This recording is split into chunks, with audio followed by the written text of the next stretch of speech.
Jesus said that we're supposed to pray for our enemies. But how exactly are we supposed to go about doing that? Stay tuned for today's Bible study.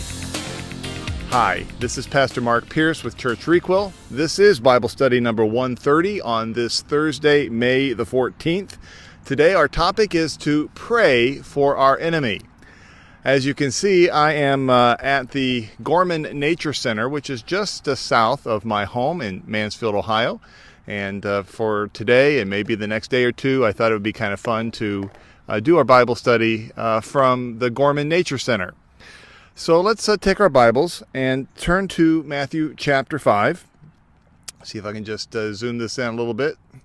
There we go. A bit too much. Sorry about that. It's tough to be the cameraman and the speaker all at the same time. Matthew chapter 5, verse 43 and 44. And it reads like this. You have heard that it was said, you shall love your neighbor and hate your enemy. But I say to you, love your enemies and pray for those who persecute you. Love your enemies and pray for those who persecute you. Yesterday, when we were still over at the Mohegan State Forest, we talked a little bit about this idea of the different kinds of love. And the kind of love that Jesus is talking about here is the agape kind of love, that unconquerable benevolence, the invincible goodwill, that unconditional love that is not based upon the object of the love, not dependent upon the lovable qualities of a person. This is a love of the will, a reasoned love, a decision to love. So when we love someone with this agape love, we want the very best for them. We want what God would want for them. Now, hate is exactly the opposite. We often misuse this idea of hate because sometimes we use it as if I hate spinach or I hate this book. But of course, that's not the kind of hate we're talking about here, or that Jesus is referring to about hating the enemy.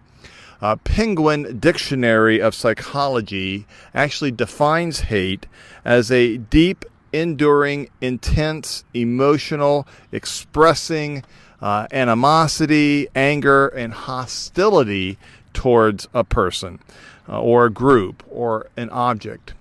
When we hate, we literally desire to eliminate somebody from our life, or perhaps even desire to liberate somebody from their own life.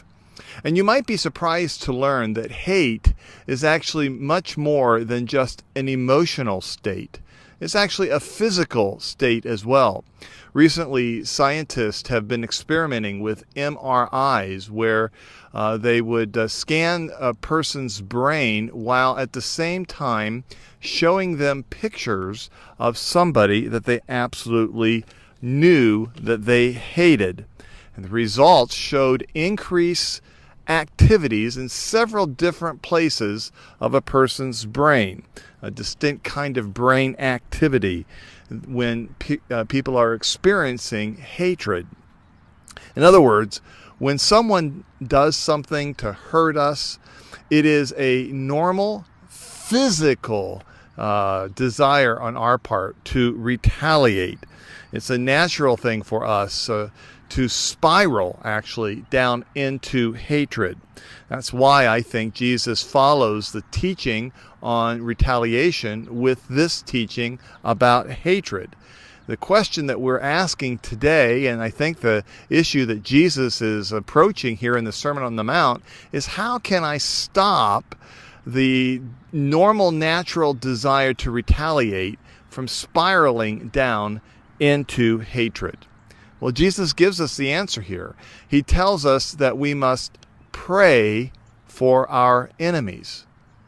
Now, this may seem as if it is a superhuman, impossible, only God can do it kind of request on Jesus' part, but that's not exactly true. You see, loving our enemies is the God part. Praying for our enemies is the how-to step for how we get to the idea of loving our enemies. Now, we're going to talk more about this idea of prayer in a couple of weeks, beginning on May the 23rd, if my schedule holds up. But for now, I don't want you to miss the connection between Jesus' instructions to pray for our enemies, along with the instructions that Jesus gives for his model prayer, what we often refer to as the Lord's Prayer in Matthew chapter 6. Just some advice here for how we can go about praying for our enemy. I think the first thing that we do when we're in prayer about this is simply to admit that God is God and I am not. God is God and I am not. That means that I admit to God that this is really hard and that I don't desire to pray for this person. That's a good starting point. You know, I think David gives us a pretty good example of this in many of the Psalms when he's praying about his enemies. David was honest in the Psalms, and I think it's a good starting point for us as well, to be honest with God when we're praying about this. Secondly, I think it helps when we're praying here to remember the perspective that at one time I also was an enemy of God. His agape love decision to love me overcame the enemy relationship that I had with God. And so when I am praying about my enemy, before I ever get to the point where I'm praying for my enemy, I start from the perspective that I remember that there was a time when I also was an enemy to God, and yet God loved me anyway. Thirdly, I pray to see my enemy through God's eyes and not through my own. I mean, what is it that God sees when God sees this person that I believe I hate? How does God feel about this person? What is it that's good that God sees? And I pray that God would help me to see that same thing. Fourth, we talk about forgiveness in our prayer life with God. You see, forgiveness, like agape love, is a decision of the will. And a lot of times we get this wrong when we're thinking about forgiveness, as if I were to forgive my enemy, somehow I would forget the injustice or the wrong thing that my enemy did to me. But forgiving is not forgetting. I simply have to go to God and say, God, give me the ability to forgive this person. And then finally, in my prayer life with God, I remember and remind myself in prayer before Him that vengeance is not mine. It's God's.